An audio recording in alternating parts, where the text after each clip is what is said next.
When your ad appears on the Facebook pages of your intended audience, you want it to stand out so that the odds of them clicking through to where you want them to go are stronger. Facebook allows you to control 3 elements in your ad: image, title, and ad text. The image you use to accompany your ad is the most important determining element because it's what draws the eye to the ad. Without an attention-getting image, your ad will have a hard time attracting clicks. When you create ads, make sure you choose great images. Try to choose images of logos, people, or products because these are the easiest to comprehend in the thumbnail size. Remember that the image can't be larger than 110 by 80 pixels, so it must have a 4:3 ratio and can't be larger than 5 kilobytes. If you don't follow these guidelines, the Facebook program will automatically resize your image and it'll come out looking strange. Also, if you have text in the image, make sure it's readable in the small format. You only have 25 characters for your ad title, so it's important to make every one count. Try to create titles that have a clear call to action and use the brand name that you're promoting. Within the body of the ad text, you have another 90 characters to get your message across. If you haven't already referenced your brand name, here's where you want to include it. Make your ad text as informative as possible. Obviously, given the character constraints, you're going to have to keep it simple. Stick to the truth in your ad, don't brag, and try not to sound like everyone else. And if you incorporate some emotion in your ad, it may connect better with your audience.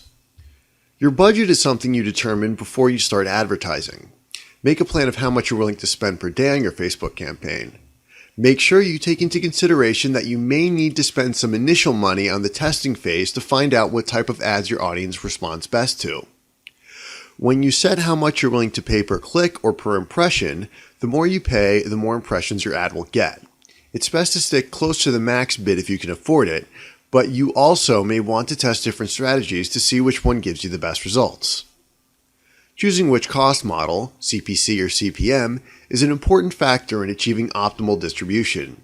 With CPC, you pay whenever someone clicks the ad, while with CPM, you pay for each 1,000 people who see it.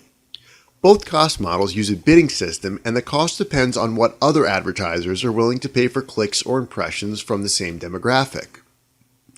In areas where there are a lot of advertisers competing for the same demographic, the costs are higher. With a smaller demographic, they'll be lower.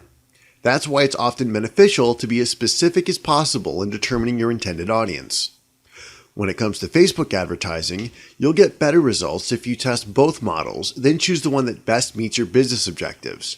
Generally, CPC gives a higher CTR, while CPM generates fewer clicks but costs less. The higher the CTR of your ad, the better your chances of winning auctions. CTR is calculated by dividing the number of clicks by the amount of impressions they receive. For example, if you received 1,000 impressions and generated 10 clicks, your CTR would be 10 divided by 1,000, or 0.01 or 1%.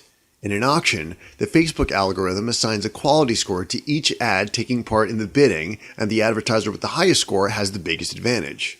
I hope you enjoy what you learned today. Check back weekly for updated videos and lessons. Or better yet, click the subscribe button below to get more of these educational videos as they come out.